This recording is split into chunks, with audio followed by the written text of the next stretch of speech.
Good morning, children. Today we will discuss about lakes, which are part of the chapter drainage. Already we have studied about drainage in the previous class. What is drainage? What are the different drainage patterns which are found on the surface of the earth? And India, the two important drainage systems, that is Himalayan river system and peninsular river systems, we have discussed in the first class.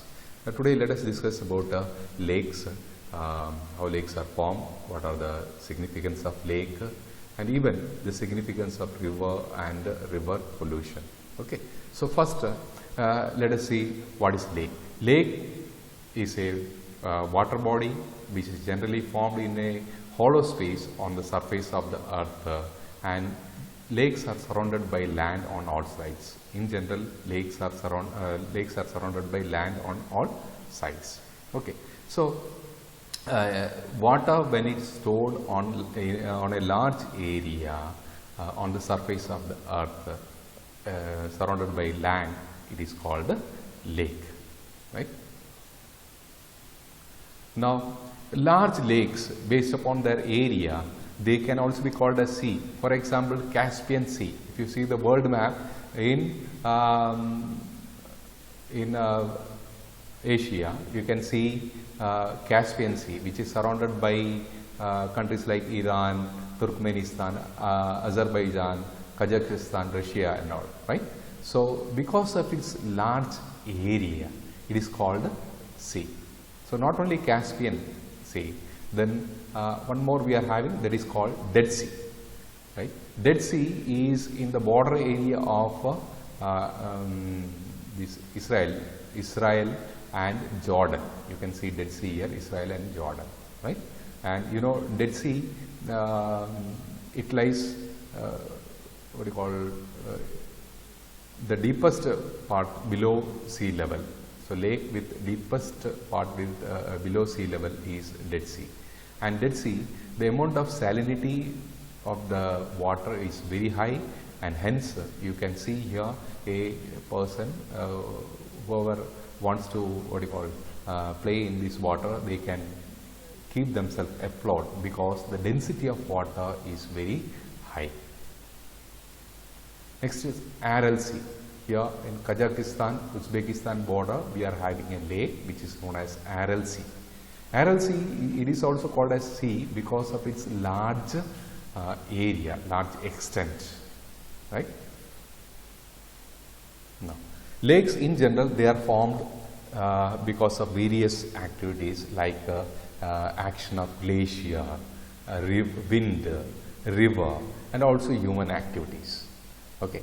So glacier, you know, when it comes down the mountain, it scoops the land, and slowly and steadily there a depression is formed, and over that depression during summer season water is filled and a lake is formed, right? And wind can also cause erosion in the desert area, and a depression it can create in the rocky surface where water can be stagnated and lake can be formed. Okay. So these are various ways by which lakes are formed.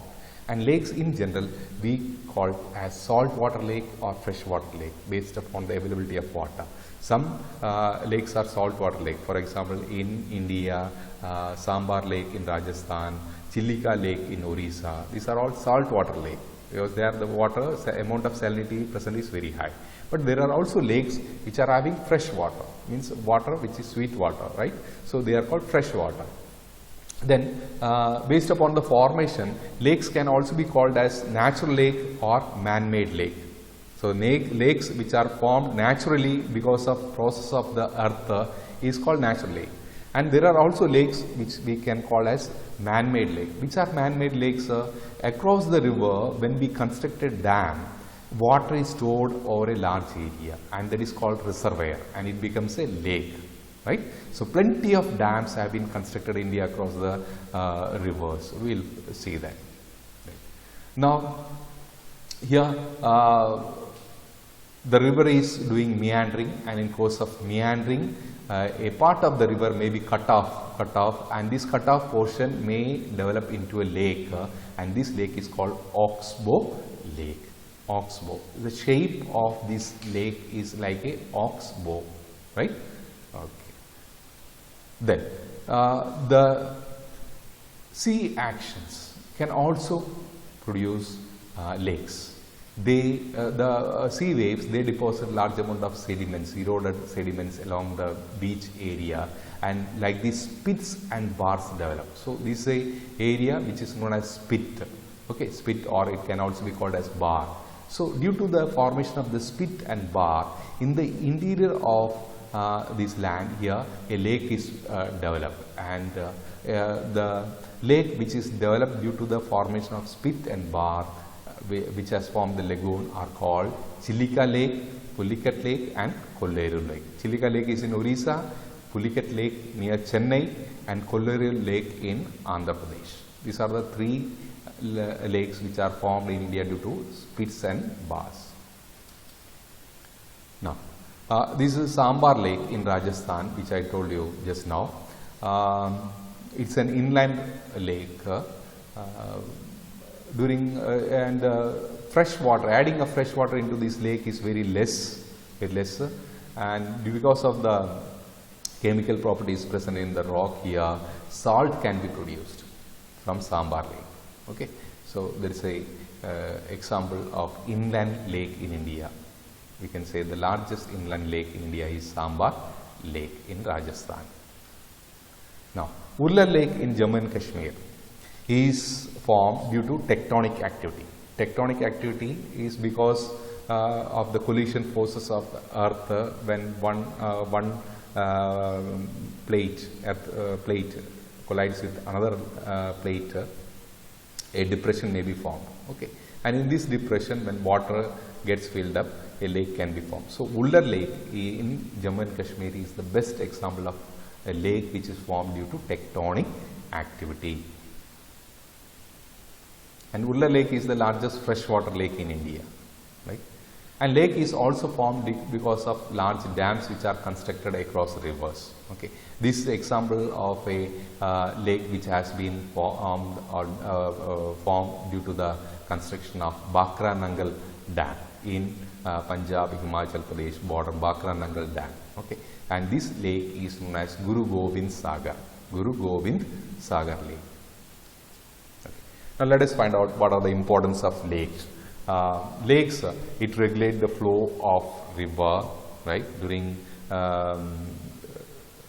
rainy season as well as during summer. It regulates the flow of river, right. When the river is in flood, the flood water is accommodated in the lake, and the effect of flood in other areas is less. During summer, from the river, from the lake, water enters into the river, and that's how the river water moves in the river. Then it also maintains even flow of water. Lakes maintain even flow of water. Then lakes are used for producing hydroelectricity in various parts of India. Then lakes also influence the climate of that locality. Wherever lake is there, the surrounding area, it influences the climate of the surrounding area, right? So during what you call hot summer, very cold wind blows from the lake towards the area, surrounding area. So that gives some sort of relief to the people who are living along the lake sides. So that's how it affects the climate of the surrounding. Then lakes also maintain good aquatic ecosystem. Large fish species and other marine species, they evolve and they grow in these lakes. So lakes are very good aquatic ecosystems. Then lakes also enhances the beauty and it also promotes tourism, like boating facilities and other recreational facilities and all are developed along the areas along the lakes. Okay, so these are the importance of lake to human being. Right. Now let us find what are the role of rivers in the economy. Right. Okay. Now coming to the role of river in the economy. About rivers we have studied in the last class. Now let us see the role of river in economy of a country. You know, from ancient time, the civilizations have developed along the banks of the river. because river provides water for domestic use, for agriculture purpose, right, and transportation, cheap water transportation river provides. River also provides fish and other things which are edible. So therefore, river attracted people settlement of the people on very large scale. Okay. Even today, large settlements have taken place along the rivers, and they have become cities as well. Large cities have developed, grown and developed along the rivers. So river water, it is used for irrigation purpose, it is used for navigation, water transportation, and also we generate hydroelectricity from the river water by constructing dams. Now, lastly, we come to river pollution. This is one of the major issue which we are facing today. Most of the rivers in India as well as across the world, they have been polluted. How they are polluted? Because of dumping of large domestic, municipal, industrial and what you call agricultural waste into the river. And the demand for domestic water, demand of water for domestic purpose and municipal, industrial as well as agricultural purpose is also very high.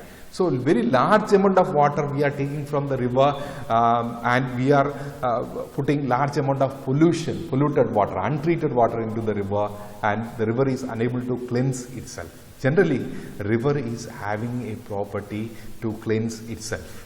Right, but we are not allowing the river to cleanse itself. So therefore, what happens slowly and steadily, the pollution level of river water increases, which causes great damage to the aquatic ecosystem, and also for human environment it is very bad. See, here you can see large amount of untreated sewage from industries, they are drained into the river. So when untreated water from industries, when they are drained into the river, you can see here foams are formed, isn't it? These are polluting the river water. So in Ganga, what you call more than 2,000 cities are there across river Ganga, small and large cities, 2,000 cities. So from these cities, untreated polluted waters, when it enters into Ganga, Ganga becomes highly polluted. So urbanization and industrialization, these are the two important factors which have contributed to river pollution on a very large scale. So we have to take measures to protect our rivers. We should not pollute the river water or even lake by throwing the waste. And if we continue throwing the waste and pollute the water, definitely a day will come when we won't be able to use the river water or even lake water for our domestic purposes or industrial purposes or agriculture purposes, etc. Right? So we have to conserve nature, we have to conserve water, we have to preserve the pristine beauty given by the nature. So I thank you, all of you, for attending this class.